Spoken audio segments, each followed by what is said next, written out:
Assalamualaikum warahmatullahi wabarakatuh.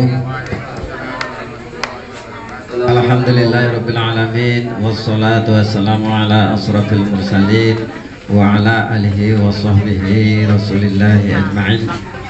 Rabbi israh li sadri wa yassir li amri wahlul 'uqdatam min lisani yafqahu qawli. Amma ba'd. Yang kami hormati para orang tua kami, bapak-bapak, ibu-ibu, utama guru kita yaitu Bapak Ustadz Imam Basuki. Pertama sekali marilah kita memanjatkan puji syukur kita kehadirat Allah Subhanahu wa taala, di mana pada kesempatan ini di tempat ini jamaah An-Nur masih nampak solid, kompak dan guyup. Alhamdulillah. Dengan itu marilah kita selalu memanjatkan puji syukur kita kehadirat Allah Rabbi atas segala limpahan nikmat karunia serta hidayahnya kepada kita semua. Juga salawat beriring salam kepada junjungan kita Nabi besar Muhammad Sallallahu Alaihi Wasallam, yang insya Allah kita semua menjadi umatnya yang bisa mendapatkan syafaat di yaumil akhir nanti. Amin ya rabbal alamin. Kepada bapak-bapak dan ibu-ibu, seperti biasanya kita setiap bulan Asyura ini sebetulnya yang menerjemahkan itu Bapak Ustadz Imam Basuki, tapi nanti bisa ditambah oleh saya. Hanya sekedar mendudukkan persoalan antara bulan Syuro dengan ibadah sholat. Itu ada kaitannya erat sekali kepada bapak-bapak dan saudara-saudara, karena pada dasarnya yang sering mengadakan suruan, ya, suruan bukan 10 Muharram ya, yang mengadakan suruan itu Asyura, itu orang Jawa itu nyebutnya suro gitu aja. Itu biasanya kita orang Jawa, ala kenduri ini adalah ala orang Jawa yang sudah dimulai oleh para pendahulu-pendahulu kita, yaitu para wali-wali pada zaman dahulu. Jadi kepada bapak-bapak dan ibu-ibu, yang namanya kenduri ini bukan suatu perbuatan yang bid'ah, karena para wali-wali kita ini sudah para wali-wali yang ma'rifatullahnya udah tembus sama Allah SWT. Pada zaman-zaman leluhur kita itu ma'rifatullahnya walaupun cuma bisa bismillahirrahmanirrahim, alhamdulillahirabbil alamin, arrahmanirrahim, maliki yaumiddin, ya kena betul ya kena setangin, tapi menyebut orang yang sudah sakit itu langsung sembuh. Karena apa? Karena hatinya dia itu sudah memang sudah tembus ma'rifatullahnya, jadi betul-betul suci. Saya sendiri walaupun saya bisa membaca Al-Quran, saya bisa membaca fasih, tapi saya ngobati malah diketawai kurasa sama penyakitnya. Karena apa? Hati kita yang tidak bersih. Karena pada zaman dahulu itu hatinya bersih-bersih. Jadi yang dibawakan oleh para wali kepada bulan Syuro ini ada kaitannya dengan sholat. Itu terutama kita ini memperingati di bulan Asyura ini, 10 Asyura ini adalah suatu hari yang sangat sakral. Bisa dibilang bulan Syuro ini adalah bulan bala, bulan penuh dengan bala.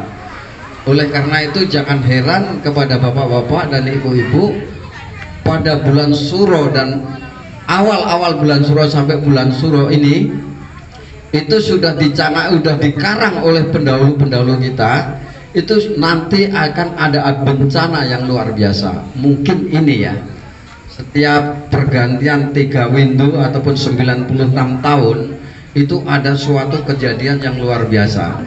Jadi pada tahun 96 tahun ke belakang itu dulu ada namanya Pak Geblok.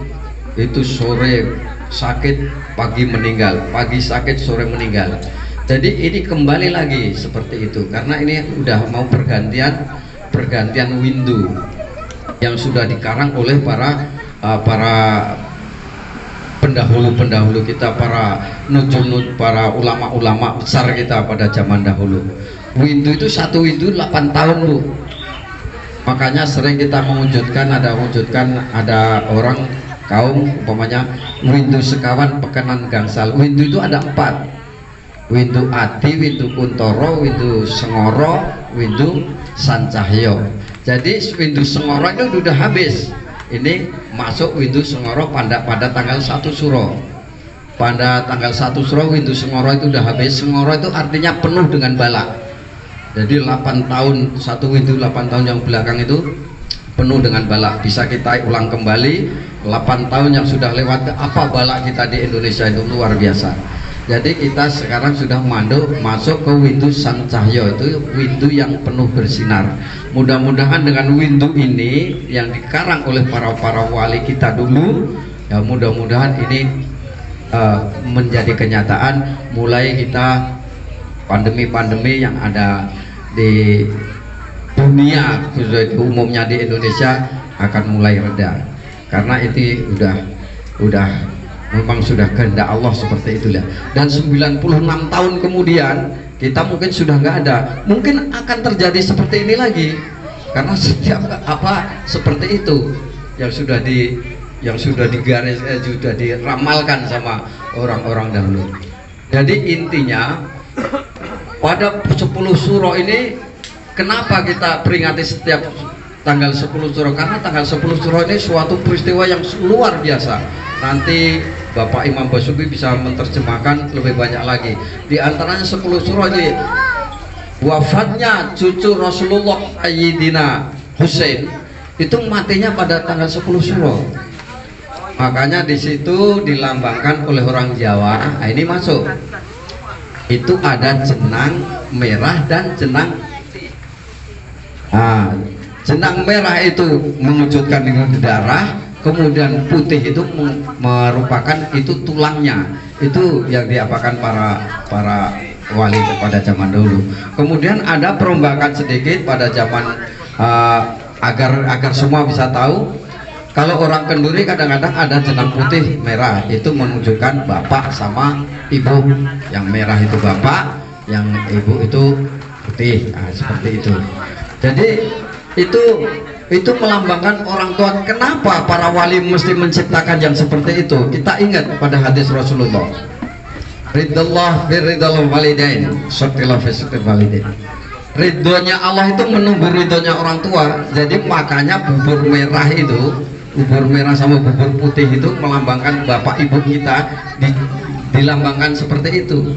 Jadi itu bukan musyrik orang itu dimakan kok, itu hanya dilambangkan sebagai perlambang, itu sebagai orang tua kita. Itu pada zaman wali-wali kita dulu, dan itu terus temurun-temurun dari sampai sekarang ini.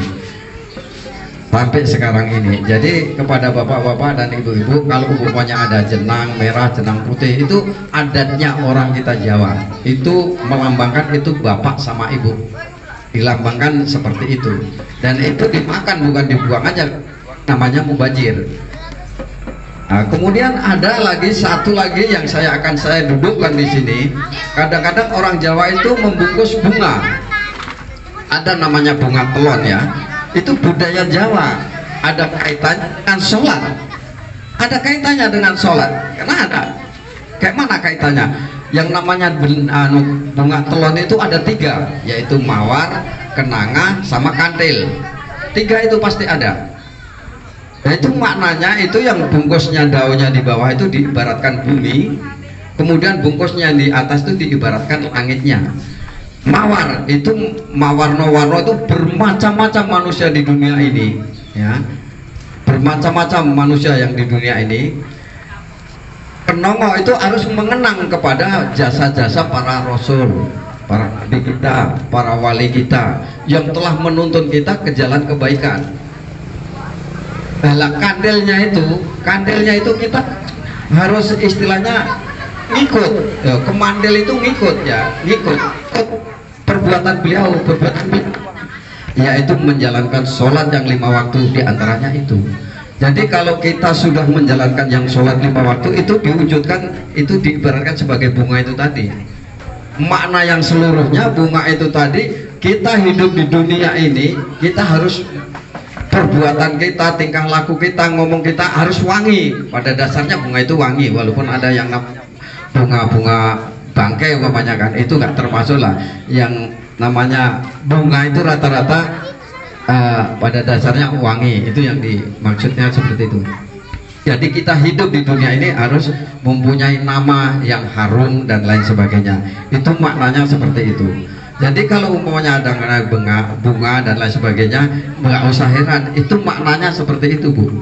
Lagi pula bunga itu kan bukan istilahnya perumpamaan, bukan ibadah yang harus kita sembah dan lain sebagainya. Itu perumpamaan, itu diibaratkan manusia yang kita harus mencontoh seperti kejadian keadaan bunga itu. Kemudian satu lagi, ada yang diciptakan oleh para wali kita yang kita sering dengar pada saat ini, yaitu namanya ilir-ilir, kemudian sholawat. Sholawat ini ciptaan para wali lu. Kalau di Mekah sana cari sholawat nggak ada. Mana ada yang baca-baca sholawat seperti ini, seperti sini. Ada macam-macam sholawatnya itu. Pada zaman wali dulu itu dikembangkan. Karena para ulama ataupun para ustadz, para guru mengatakan salah satu penolak bala itu termasuk sholawat ini, Bu. Termasuk sholawat ini termasuk salah satu daripada menolak bala kita. Kemudian satu lagi yang perlu Ibu ingat, kalau ada lagu ilir-ilir, itu perintah sholat, itu ciptaan para wali kita. Itu budaya yang harus kita ketahui. Ilir-ilir tandure wong sumilir tak ijororio tak sanggo tumanten anyar, itu maksudnya manusia yang ada di dunia ini. Itu maksudnya manusia yang ada di dunia ini tak sanggo tumanten anyar. Cahangon penekno blimbing kuwi maksudnya manusia yang di dunia ini. Cahangon itu diibaratkan manusia, penekno blimbing. Penek itu manjat, Bu. Blimbing itu pada dasarnya sudutnya 5, itu memaknakan itu sholat yang 5 waktu, itu maknanya seperti itu. Itu para wali itu membuat kalimat itu semua ada artinya. Pendekno blimbing itu, panjatlah sholat yang 5 waktu itu, maksudnya seperti itu. Lunyu-lunyu pendek, walaupun licin panjat, walaupun susah harus kau kerjakan sholatnya itu maknanya seperti itu. Jadi bukan sekedar nyanyi, kalau kita tahu maknanya, itu perintah sholat, seperti itu. Kanggo masuk dodotiro, dodot itu hati, Bu. Panjatnya blimbing kuwi, panjatlah, kerjakan sholat. Untuk apa? Dodotiro, kanggo masuk itu mencuci, dodot itu hati, untuk mencuci hati kita. Jadi kalau kita sudah mengerjakan sholat, itu termasuk kita mencuci hati. Mono Jumatono kanggo sebo mengusure. Jadi sholat kita ini kadang-kadang kan kurang khusyuk dan sebagainya. Mono itu dijahit, ditempel ya, ditempel dengan pekerjaan yang sunah-sunah, umpamanya sunat 2 rakaat, puasa Senin Kemis, puasa Ramadan, puasa ini, puasa itu, banyak puasa yang puasa sunah dan perbuatan sunat kita kerjakan. Itu maksudnya didondom, itu ditempel pakai itu. Kanggo sebo mengusure, sebo itu kita menghadap, maksudnya seperti kita menghadap kepada Allah nanti engkau sore itu nanti kita menghadap kepada Allah itu. Jadi kalau kita sudah sholat mengerjakan sholat, artinya kita untuk menghadap kepada bekalnya itu tidak ada lain, tidak ada bukan, bekalnya hanya sholat. Jadi kita suruhan ini bukan hanya sekedar kita ya kenduri makan-makan. Jadi sekali-sekali kita harus tahu makna daripada suruhan dan makna daripada budaya-budaya Jawa yang memang itu ada kaitannya erat dengan perbuatan sholat. Nah, seperti itu. Anggusnya mumpung jembar kali, mumpung kita masih hidup, mumpung kita masih sehat, mumpung gede rembulannya, mumpung kita masih bisa melihat matahari dan rembulan, kita kerjakan sholat itu. Surah iyo, maksudnya itu kita gembira. Jadi kalau udah kita kerjakan semuanya itu di akhirat, tentunya kita mendapatkan suatu kegembiraan, yaitu Jannatul Na'im. Kira-kira seperti itu sekilas daripada uraian-uraian yang bisa kita, yang selama ini mungkin kita tidak tahu ya, ataupun kurang paham, dan ini hanya sekedar secara global aja. kami utarakan kepada kita semua agar semua tahu. Kemudian masalah tahlil dan sebagainya itu para wali dulu mengerjakan. Kalau orang yang nggak suka tahlil ya nggak apa-apa, nggak masalah. Orang nggak dihukum kok. Cuman itulah tadi tempelan-tempelan itu termasuk itu, menempel sunnah dan lain sebagainya, itu termasuk itu, zikir, tahlil dan apa dan lain sebagainya, perbuatan-perbuatan yang memang Islami atau religi itu yang diharapkan oleh Allah SWT. Kira-kira itu sekilas yang bisa kami utarakan, dan untuk selanjutnya sedikit kami mohonkan kepada Bapak Ustadz Imam Basuki untuk menambahi dan juga ditutup dengan sekalian.